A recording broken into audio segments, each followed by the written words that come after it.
Hello everyone, thanks for tuning in to KT Garage. In this video, I'm going to do a replacement of the oil filter housing. It sits below the intake manifold.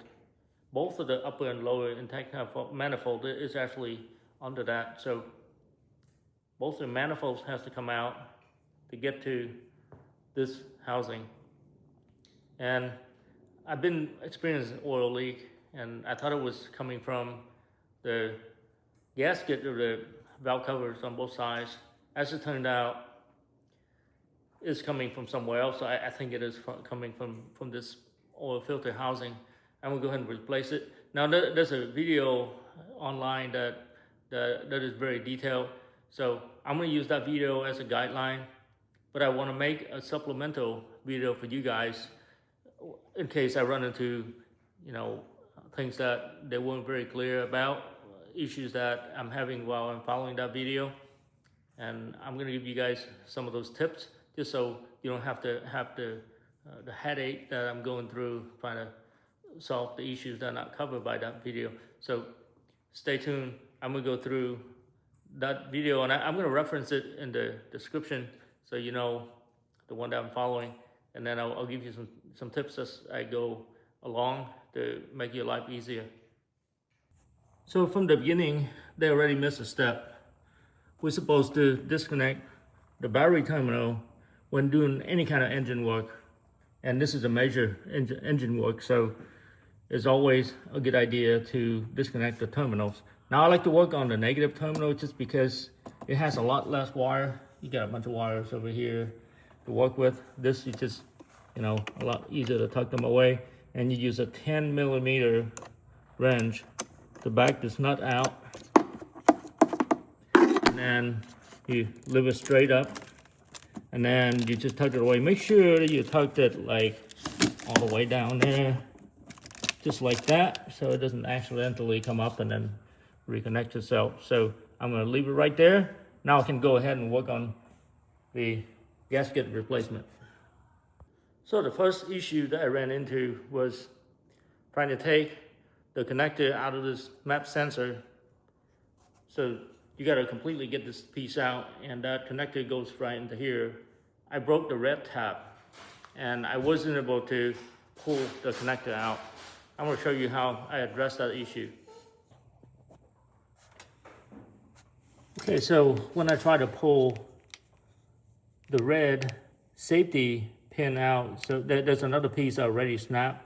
You can see that when this piece is snapped, you have no way of getting this out. Even with a needle nose plier, you can't get these out because it's in like that.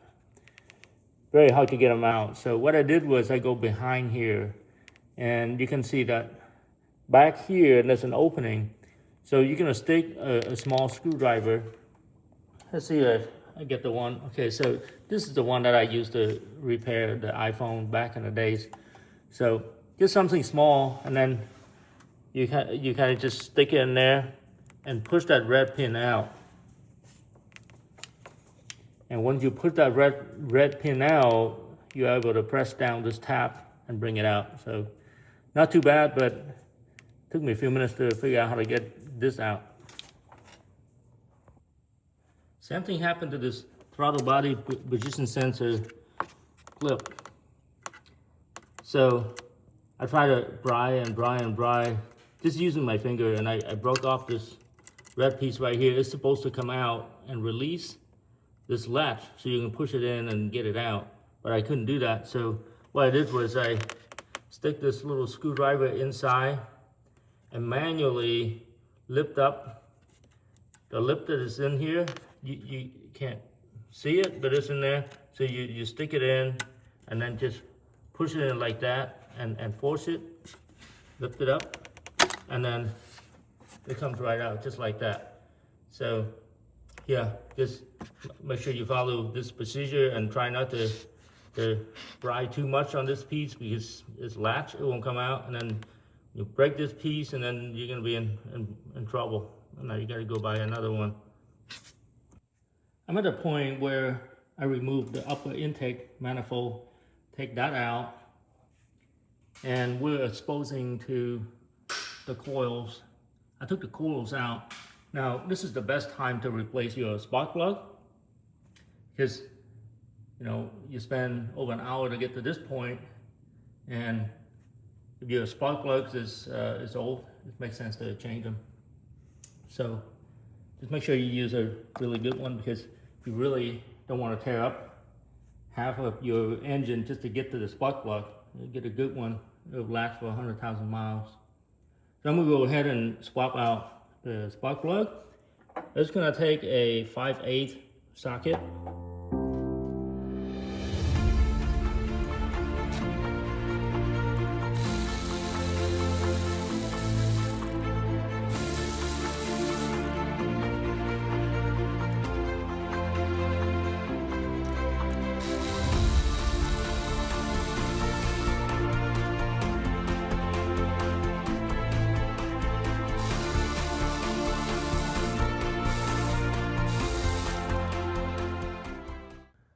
This is the old spark plug. The Jeep has about 100,000 miles on it, and these are the original spark plug. And when I checked the gap size, it turns out to be around 49,000.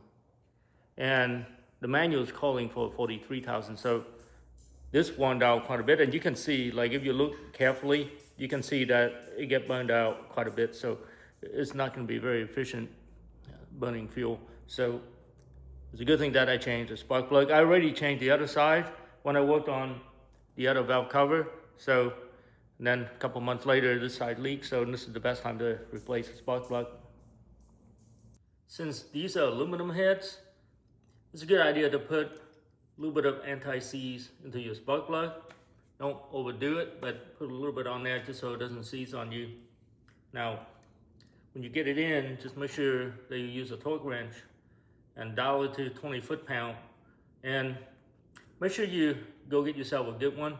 Don't buy the cheap one, because it's not going to give you the good values. So invest into something that you can reuse over and over again with good values. So I'm going to get this in and hit it with 20 foot-pounds.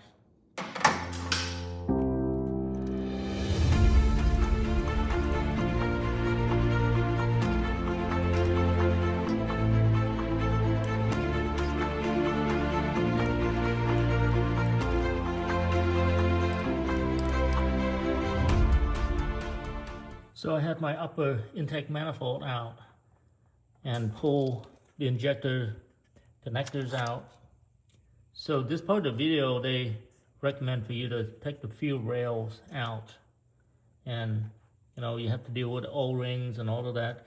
I have a different approach. So I left the fuel rails in and I disconnected the fuel line. So the fuel lines goes into here, and all you need to do is just pop there's a red tab, there's a blue tab up here that I already pull and take it out, put it on the table, and then I force the white piece down.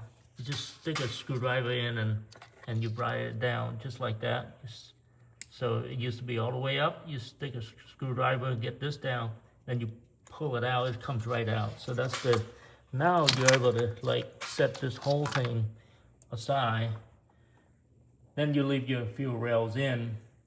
You know, you don't have to deal with taking the rails out with O-rings flying everywhere. So I'm just gonna leave it in. I'm just gonna remove the lower intake manifold out with the rails in it.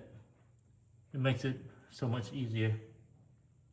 So here's the lower intake manifold that I just took out. You can see that the fuel rails I left in, and it came out just fine. Injectors and everything is still in it. You can see injectors are poking into here. I'm gonna go ahead and replace all the seals later. But it's so much easier to leave the rails in, not having to deal with all the injectors, O-ring, and trying to get it all back. So just simply pop this in out and you're good to go. Well, I found the leak. There's oil everywhere on the cavity below. You can see, let's see if I can shine some light on here. Yeah, you can see oil down there, There's a cavity down there that's full of oil. Everything is wet, the oil there. So we definitely is having a leak. So I'm gonna go ahead and replace that assembly. I'm getting ready to pull out the oil filter assembly. You can see all the bolts already been taken off. Now the video is calling out for a hose clamps that you clamp at the end of the holes where you're gonna take off because coolant's gonna leak everywhere. Now for a mechanic shop, you know, it's okay to have a tool like that because they use it day in and out. But for us, every time you buy something, you're gonna have to put it away and you're probably never gonna use it again. So I use a needle nose vice grip and it worked just fine. Let me see if I can get some light in there. You can see that I clamp it just like that, and don't over clamp it and damage the holes. Just enough to clamp it.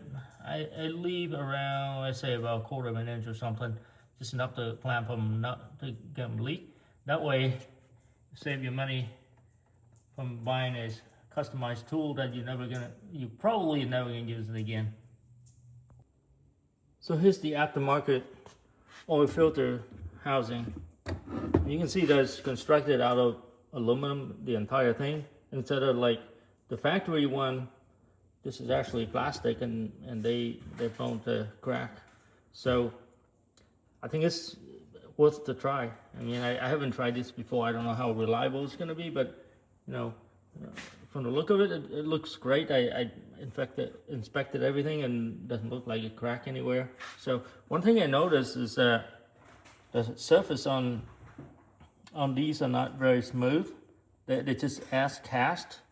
You know, I think they should have, you know, do a final machining on all the surfaces to make them nice and flat, but they're not. So I'm not gonna remove too much material, but you see that I took the seal out. I'm just gonna go in with a file. I'm just gonna lightly file to get rid of all the high spots. You know, just in case they don't seat properly, they might leak, you know, at some point down the road. So I'm gonna go ahead and do that. You can see it looks a lot smoother. Like I said, I didn't remove a whole lot of material, just like all the high spots. Just make sure it's nice and flat. Okay, so I got the oil filter housing back on. Now the video doesn't discuss about torquing sequence when you put this thing back together. They did discuss about the sequence when you take it apart. So to put it together, the sequence is the same way. So you start out with this bolt in this far corner, and then crisscross them all the way down to that corner, and then you're gonna go to this corner over here, and then that corner, and then go back to this one bolt here. So just follow the same sequence that you take them apart, and you're gonna torque them up with 106 inch-pounds. It's a little bit tricky to get the upper intake manifold in and get a position because it's got a couple of loose brackets, but you really need to be careful. So there's one bracket here. You can see that I unbolted the bolts down there to get it completely loosened, because you got to get this bracket into the studs. And then there's another bracket down towards this way, this bracket here, that also have a couple of studs. You got to make sure it lines up. Now what I did before was I dropped the intake manifold on, and then this studs right here, it actually rested on top of this bracket, and it doesn't allow me to line up the bolt holes. And then at some point it lined up, but there's like a gap there because it's resting on this bracket. So this whole thing came up about half an inch or so. So it took me a few minutes to realize that I have an interference here, and I have to like bring this all the way out to get it in. So just make sure your studs goes inside the hole. You can see this bracket has 2 holes in it. So just be very careful when you do that. You happen to torque up the bolts with that those two studs resting on top of the bracket, and then you're gonna break your upper intake manifold and lower intake manifold. It's gonna cost you a lot of money, so just be aware. But other than that, everything else seems to be fitting okay. Just make sure you use a torque wrench to torque them up to 90 foot-pound from the upper to the lower intake manifold.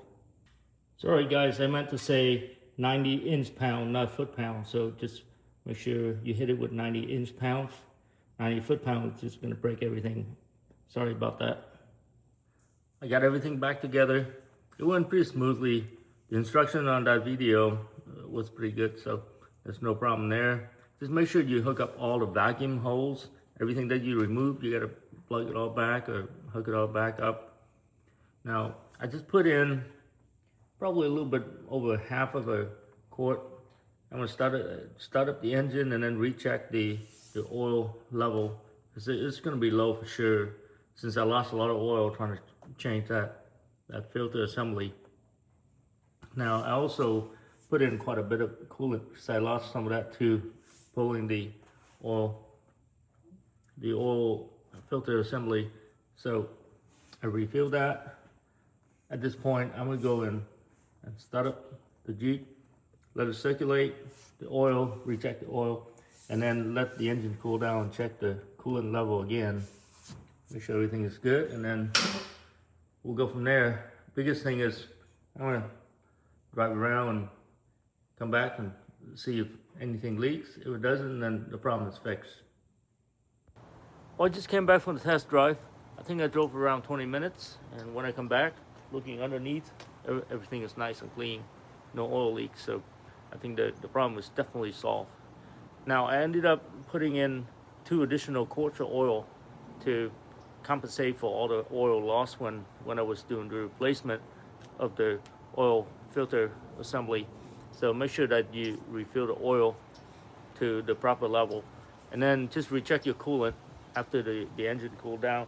This hasn't been cooled down yet, so I'm gonna wait, and then I'll open up that cap, and there's the coolant drop, and then I'll just fill it back up again, and that should be good, because I was driving it for 20 minutes. The thermostat should be open to circulate the coolant. That should be it, guys. I hope that the video is helpful. If you like the content, please like and subscribe. Thank you.